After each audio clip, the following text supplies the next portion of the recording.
This isn't an article. So, okay, wow, $800. This is some really good cauliflower, actually. Okay, so Docs, stop. Please stop, Docs. I mean, don't stop, Docs, but please stop doing that, Docs. So, with CBR, for those of you who are watching the stream that don't know, because I don't really talk about it much lately, because I haven't been writing much lately. I didn't put the fish in the goddamn cell bin. That's stupid. Could have made more money. Me sell hats. Okay, poke. Come to old house, poke. Bring coins. Hat mouse. I feel like that's a trap. I feel like that. Okay. So That's the best letter in the game, though. Hat mouse. Oh, I just ate a raw potato like some kind of fucking idiot. Okay. So, I wrote for I still have a page for CBR. I just haven't wrote anything for a while. We were talking about this the other day. But when I started out, I wrote lists. And this is just for the benefit of the people who may be watching this in the future. Because if this goes well, I might cut this into its own thing for YouTube. So when we did lists, you would sometimes pitch your own lists. And, sometimes I got picked up. And sometimes your editor said, this is stupid. This is one of those lists. That you wrote? I pitched it. It didn't get approved. He said he didn't think there was an audience for it. I think he's technically right, but I think there's some fun topics of conversation because you and I like when comics just do really stupid bullshit, right? It's like is a word. You and I enjoy making fun of comics when they do really stupid bullshit. We get a novelty kind of entertainment out of it, yes. So I found, and so the way I would come up with my lists is I would find, ultimately what it would be is I would find like something I wanted to write about. Like, I'd just stumble over something, I'd read it, and I'd say, okay, can I find enough tangentially related items to this thing to make a list about it so I can write about it? So, Mike, I have here the 15 stupidest ways any superhero ever protected their secret identity. Oh, God. This is going to be some gold shit. Some of these are like, just some kind of stretching it. Some of these are really fucking shitty. And the last one I'm going to tell you about is, I think, one of the best, stupidest things a superhero ever did to protect their secret identity. Can't wait. Let me tell you what the first one is to set the tone for this list. Also, it's Haley's birthday. Sorry, it's Pam's birthday. I don't even know which one Pam is. Do you remember Batman Incorporated? Yes. Batman Incorporated, for the uninitiated, was the storyline where Batman created like a global... While this cutscene plays, I'll talk. Created like a global network of related Batman that was publicly and openly funded by Wayne Enterprises. To which, in the first issue, everyone was like, hey, aren't they going to like immediately put together that you're Bruce Wayne? A fair point. To protect his identity, Bruce Wayne went to the internet and shitpost on forums talking about how Bruce Wayne is clearly Batman, inflaming internet trolls so that they would argue against it and point out how stupid it was. That's actually brilliant. That's brilliant. Batman protects his identity by shitposting on the internet. I love it. It's beautiful, right? Oh, God. That's awesome. Batman will be making other appearances on this list. Okay, was that cutscene that the, CEO of JoJo Mart is this poor dude out of business? Yeah. Oh, it's funny because that's how things work in the real world. Did Paper Bag Man make the list? No. But Spider-Man is the next one, man. The next one is there's a story where Alistair Smythe sets up a camera and catches Spider-Man taking off his mask and determines he's Peter Parker. And Peter does not realize this right away, despite his spider sense warning him that such a thing is occurring. To get out of this, at a later time, when he somehow knows that Smythe has called a bunch of people to watch him unmask on the same camera, because that's a thing you do. Peter arrives, takes off his mask to reveal Peter Parker's face, and then reveals that that is, in fact, a latex mask of Peter Parker's face, which he removes to reveal another Spider-Man mask, causing the villains to all say, he knew you were watching, you idiot. What? Yeah, exactly. So he had a mask of his face over his face. It was Spider-Man mask, latex mask. It was like Peter Parker's face, Spider-Man mask over the real face, latex mask of Peter Parker's face over the Spider-Man mask over the latex mask. So when he took off the latex mask, they all went, "He knew you were watching both times and was clearly faking it." Wow. I told you these were stupid. And no one said, "Hey, take off that mask." He would have gotten away with it if it wasn't for those meddling kids. That's right, Matt. The next one's not really a bad one. It's from Arrow, where Oliver lets himself get caught on camera getting his vigilante costume in the first season. So he could then be like, "Nah, I'm totally not the vigilante." Well, his friend dresses up and on the other side of town as the vigilante. That one's not terrible. See, some of these, I told you, some of these... Do they refer to him as the vigilante? So in the first season, he's the vigilante. In the second, the Hood, rather. In the second season, he's the Arrow.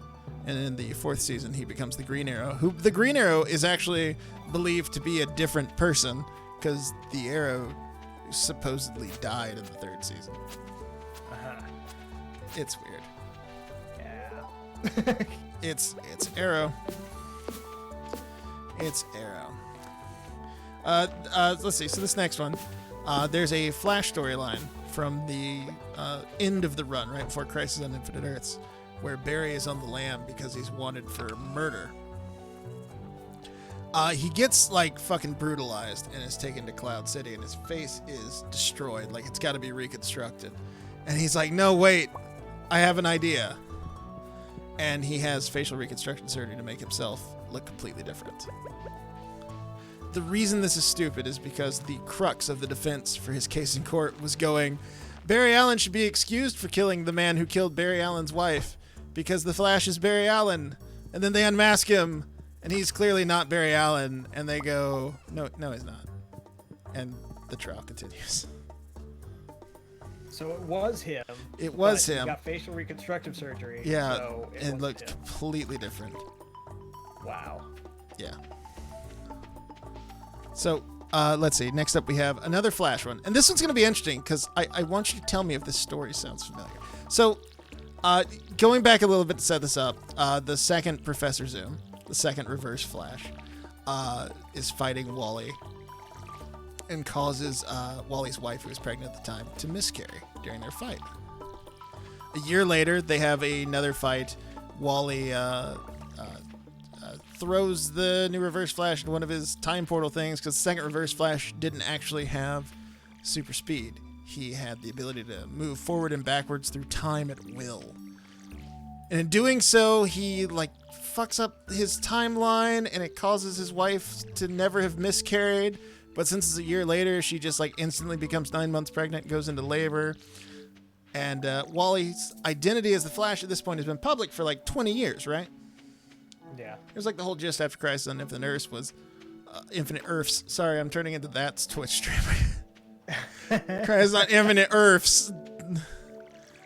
The gimmick was that Wally revealed the Flash's identity publicly so that Barry would be remembered for sacrificing his life during Crisis on Infinite Earths. So, following this, Wally's like, boy, I really shouldn't have revealed my identity publicly. That was a terrible idea. At which point, the Spectre, who at this point is bonded with the spirit of Hal Jordan, the Green Lantern, and a Barry Allen from the future who is on his way to die in Crisis on Infinite Earths, shows up. And they're like, hey, Wally, what we can do is we can erase the memory of the Flash's secret identity from the public conscious, so no one in the world will ever remember that you or I were the Flash. And Shit like that. I hate shit like that. And the catch is when they do it, they also erase Wally and his wife's memory, and they forget. And there's a whole storyline I have to remember. So does that sound familiar to you, Mike? Do you know where that story was? It sounds a little bit like another guy who wears red pajamas. Yeah. Doesn't run so fast, but... No, because you got it backwards, because the Flash did it 3 years earlier. Oh, God. Yep. Next, All right. Next Real one I have... quick, I'm going to end my stream because my shit's just lagged so far behind where we actually are. But I noticed that our audio and my webcam is up to speed with what I'm doing now, but the game is about the game is about 15 minutes behind. Oh, wow. So I'm just gonna say goodbye on this and go on over to JC Baggy's Come stream. hang out on my stream where we've got like at least another whole list of stupid secret identity bullshit. Yeah. Stopping that. There we go. There we go. All right. So I'll just hang out on your end and not catch my computer on fire by trying to do this shit. So the next one, have you ever read about? I don't know why I'm asking you this. Do you know anything about the secret origin of Bucky, like why Bucky came to be? Just like in general? Or just like in general, like why Captain America has a teen sidekick? So Christ, I know there's some horse shit around it. So Captain America would travel around with the military during World War II, and Steve Rogers was just like a private who like helped out on the bases. Then at night he'd go all Captain America and help out, whatever. And Bucky was just like, for some reason, they just have like a 14-year-old kid who hangs out at World War II camps in Germany. Just for some reason, as you do, just for some reason. And one night, Bucky walked in on Steve as he was putting on his Captain America costume. And Steve was just like, well, shit, I guess you're my sidekick now. Now, here's the other thing I like about this, Mike. Bucky's not a code name. It's just his name. And that's the name he used as a superhero. It's just his name. I just got a 21-inch bream because I'm the best fisherman. By the way. The next one I have on this list is Tony Stark's Iron Man fiasco with the secret identity before it was public knowledge. Because originally, you remember, Iron Man was canonically Tony Stark's bodyguard that he'd hired. Oh, was he? Yeah, that was the original idea. That was why Iron Man was always around Tony Stark, because Iron Man was his bodyguard, and he would use like remote-controlled suits to create the illusion. And then when Iron Man became an outlaw during Armor Wars, Tony publicly stated he had fired Iron Man. And then later, when that Iron Man seemingly died, Tony said he had hired a new Iron Man, and no one ever caught on. No, you just gotta wonder, like, if there's a point where after he was like, by the way, I'm Iron Man to the public, where someone went, son of a bitch, yeah, that's really obvious now. Yeah. Oh, shit. Just like the general public in comics are just the dumbest people. Right. Well, it's funny you say that because the next one deals with that. Have you ever seen that cover where Batman has like a rainbow-colored assortment of costumes? Yes. Have you ever read the reason why he has those assortment of costumes in that story? So, Dick Grayson, in his civilian identity, had injured his arm. And Batman was like, if Robin shows up with the same injury, everyone is going to notice. What would you do? I mean, you would probably just say, Robin, you should like not come out tonight. Yeah, just keep Robin home. No, what you do is every night you wear a different garishly colored bat suit so that people are staring at you and not Robin. That's the explanation. That's the logic. So instead of like, hey, sidekick with a broken arm, Yeah, don't go out crime fighting. Don't go out crime fighting. You've hurt your arm. It's like, I'm going to wear a pink bat suit so that nobody notices that you're fucking crippled.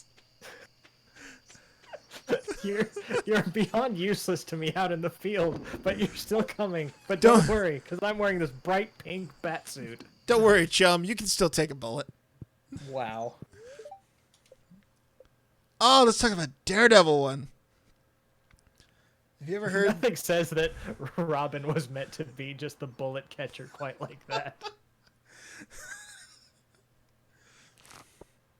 Oh, those potatoes sold for 420. That's the weed number. Right. Did you know that foraging? I can make a burger now, a survival burger. Have you ever heard about Daredevil's twin brother? I have not. So, early on in the run, Daredevil meets up with SpiderMan, who had recently got his powers and was super jazzed to meet a fellow superhero. And during the story, Daredevil is like, by the way, I'm Matt Murdock, and if you ever, right? He bonds with Spider-Man. And Spider-Man's like, oh man, I should really, I really appreciate that. And Daredevil really helped me, and I should thank him the only way I know how. I'm going to write him a nice letter. A letter in which I explicitly say, don't worry, I won't tell anyone you're Daredevil. And then mail to Matt Murdock, the blind lawyer, whose mail will then be read by his assistant and partner, Karen Page and Foggy Nelson, who will then go, Matt, this is your Daredevil. Oh my God. Thinking quickly, Daredevil says, no, okay, I have a twin brother named Mike. He doesn't actually have a twin brother named Mike. And Mike is Daredevil. And they're like, holy shit, that's awesome. We got to meet him. And Matt's like, fucking, all right. And so, Matt like dresses cool and he's not blind and he's laid back. And Karen Page really wants to fuck him. And Matt kind of loses it for a little while. Like he kind of loses himself in the Matt identity. So he, at one point, arranges it for it to look like Matt, or Mike, rather, as Daredevil, died in an explosion. And then went back out as Daredevil and told everyone he was someone completely different who Mike had secretly been training. I can't even wrap my head around that shit. If you really want to know what's fucked up, last year in a Daredevil comic, through some fuckery, Mike Murdock became real. Of course he did. Of course he did. Of course he did. Why wouldn't he? Oh. The next two are actually just kind of light ones that I had put in there too. Since Marvel is now just a movie company and like the comics are kind of incidental, it's like I think the writers just like, okay, what other crazy shit can we get away with? I mean, it works. Paid, so whatever. It works. It works though, because I was reading that comic and absolutely going, oh my god, is that Mike Murdock? Because this is fucking awesome. Holy shit. That's the stupidest thing Daredevil ever did. And I'm so excited they're bringing it back. It's actually a really good story. I'm not even going to lie about that. He's still around somewhere. Because they were going to kill him. Because they were like, he's not fucking real. It was like, there's this guy who had the ability to bring your thoughts to life or something. And like, just for some reason, Matt was... I can't remember the gist of the story. So the next two are just kind of some quick ones I did to fill out the list. First is the Crimson Fox, who's kind of a C-list DC Comics superheroine. The Crimson Fox is actually twin sisters. They faked one of the sisters' deaths, and they take turns sharing the civilian and superhero identity to make it appear as if it's two different people. That's not the worst. Not the worst. Still kind of stupid. Still kind of fucked up. The next one is a Hulk story from the 60s where the Hulk transformed except for his head. Like, it was the Hulk's body with Bruce Banner's face. So he went to that old standby, the latex mask of the Hulk's face, to fool everyone into thinking he wasn't Bruce Banner. Where this culminates, though, is like at the end of the story when they knock down the Hulk and they're like, he's just wearing a mask, and they pull it off. But by this point, his face is transformed, and they're like, it's the same face. What the hell? Hulk is wearing a Hulk mask. Why? Why? He's anyone. It's the Hulk. He's not rational. Oh my god. Mike, let's talk about the death of Superman next. You remember the death of Superman, right? Oh, of course I do. Do you remember how they covered up the fact that Clark Kent was not around after Superman died? Not Clark Kent. I know there was like a robotic Superman. No, you're thinking of how there was the reign of the Superman. Do you remember how they addressed the fact that, obviously with Superman dead, Clark Kent had to not be around? Right, no. They just said he died. He was a civilian casualty in the battle. Because there were some civilians who died in the Doomsday fight, and that's where you get the headline from Justice League as a reference to the comic. One of our own dies in battle. And they ran his obituary and everything. Mike, the problem with that is Superman didn't die. So they had to reestablish that Clark Kent was also not dead. because I guess he's fond of that identity and his wife. So they had to do something about that. So this one's actually not a terrible idea. Supergirl at the time was a like protoplasmic being who could shapeshift, and she just shapeshifted into Clark Kent and hid under some rubble.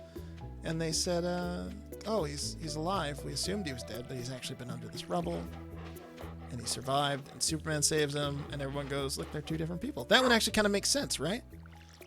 Mm-hmm. No, it doesn't. Think about this. The death of Superman is not a story that takes place over a long weekend. How long was he under that rubble?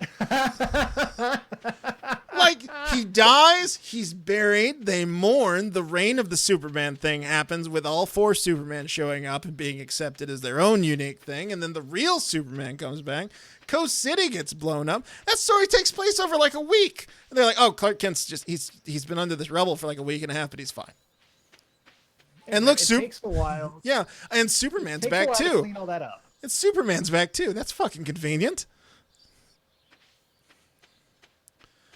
Even as a kid, I was like, how long is he supposed to have been under that? Comics. It takes a while to clean up rubble. The next one's another kind of weak one. Doctor Strange had a demon assume his form, and so he started wearing a face mask for a period in the 60s. The reason for this, publishing-wise, was because superhero comics were huge, and Doctor Strange was an old dude with a cape. He didn't really look like a superhero. Oh, so they tried to dress him up a little bit? Yeah, they dressed him up. They gave him a secret identity, Dr. Steven Sanders, and he did the kind of voodoo thing to make people forget. And it lasted for like 3 issues before they got rid of it. Before they went, oh, this is kind of stupid. And the next one here, I haven't gone back and reread this story, so I don't really remember the specifics of this. But there's a one-shot called Nightwing: The Target, where Nightwing is framed, or Dick Grayson rather, who at this point in time was a police officer on the Bloodhaven police force, is framed for murder. And Batman shows up, and he's like, obviously, you can't be Nightwing, because they can't like pin all this shit together while they're investigating you for murder. So, you know. So he creates a new identity called the Target with a new costume and everything. Now, I don't remember the specifics of this. I'm just going to read this sentence to you, okay? None of Dick's actions as the Target ultimately result in clearing his name. I can't remember this. Spent all that time as Target and it didn't mean anything. Spent a whole issue as Target. I think what it was like he made this new identity to try to clear his name, but it was ultimately like his partner on the force did all the legwork. Well, he just kind of chased things that were mildly related.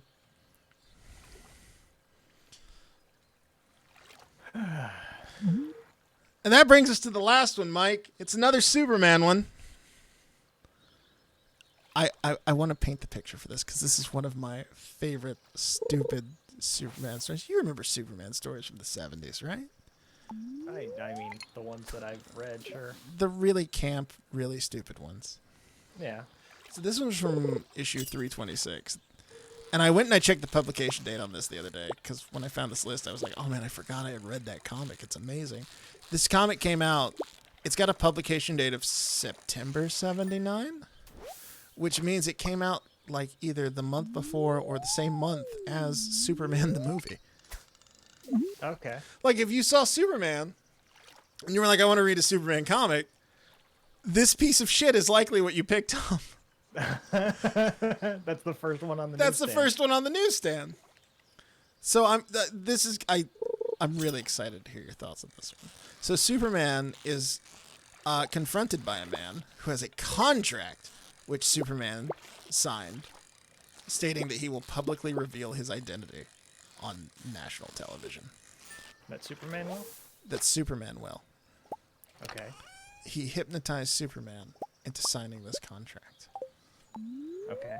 Superman, wanting to be true to his word and not wanting to go to court for a breach of contract, is like, yeah, Yeah, I'll do that. Superman, instead of just laser visioning this contract into ashes, goes, it's a binding document. That's literally a thing he says. He's like, I signed it. And like everyone is like, you were like hypnotized. He's like, it's my signature. I don't, I can't risk a court battle over this. You just throw the asshole into the sun. Problem solved. But that's not nearly as fun as what he actually does, Mike. So he goes on the TV show. There's an audience. There's a lady reporter. It's being broadcast live on TV. The guy who hypnotized him into signing the contract is not there. He's watching at home on his television. Why be there? Why witness this? Just watch it at home. Yeah, it's just as good. And so Superman says, I'm Clark Kent. But before he says it, he hits the camera with a burst of his heat vision so the broadcast doesn't air. Then the lady reporter takes off her disguise to reveal that she's Wonder Woman, and she wraps everyone up in her lasso of truth and makes them promise to forget that Superman is Clark Kent. And then Superman is like, I was hypnotized, your contract's void, and tears up the contract, and that's the end of the story.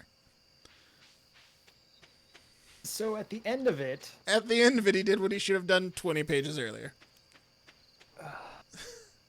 And instead of just doing that, he set up this whole elaborate thing that involved mind-wiping people. Yeah! Damaging television equipment, and, like, if none of this worked, telling everyone in Metropolis his secret identity. He just blew up a $5,000 camera when he could have just tore up the contract. Could have just went, kiss my ass. No. Could have just went, no. Oh my god. So, I will fully admit my editor was right in saying, man, I don't think anyone will. Anyone will get this list. But there's some gems on there. That's 15 stupidest ways anyone ever protected their identity. That last one reeks of, okay, we got to get a 20-page story out this month. Yeah. So that we don't get fired next month. That last one is the epitome of okay, guys, we can't move the story forward yet because of editorial things, so we got to do something else for September. Could you imagine? You're walking out of the theater. You just saw Superman the movie. Holy shit, that was incredible. You are fucking hype. Oh, I can't wait to read a Superman comic. What's this one? What? Television contract? What?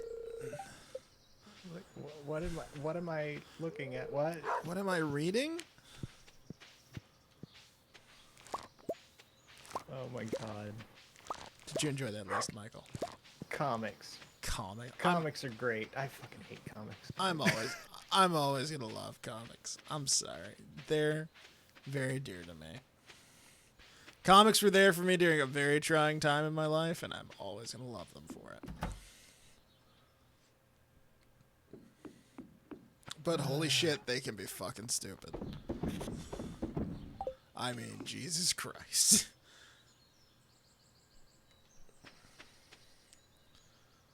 I mean, I say that I hate comics, but I mean, I was on the edge of my seat when, after months of the Undertaker tormenting Stephanie McMahon and Vince McMahon vowing vengeance against him and teaming with his rival Steve Austin to take down the evil Undertaker and his ministry, then he pulls back the hood and reveals he was the higher power all along.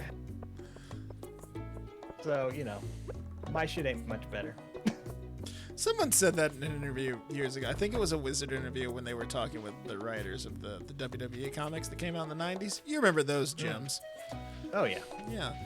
I think someone said something to the effect of, like, have you watched wrestling? I don't see, like, they're just superheroes. Mm-hmm. So, I don't see how you can, like one and not on some level appreciate the other. Oh, yeah, for sure. It's all the same shit. Unless you're Mike, in which case you're like, God, comics are stupid. I wonder what the Undertaker's doing right now. Well, did you fix this bridge? But it's just like, you know, at the time they're kind of fun, but then when you look back at them later, you're like, what the hell? Yeah. Like, yeah.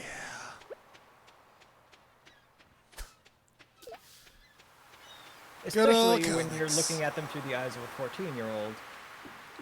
It's true.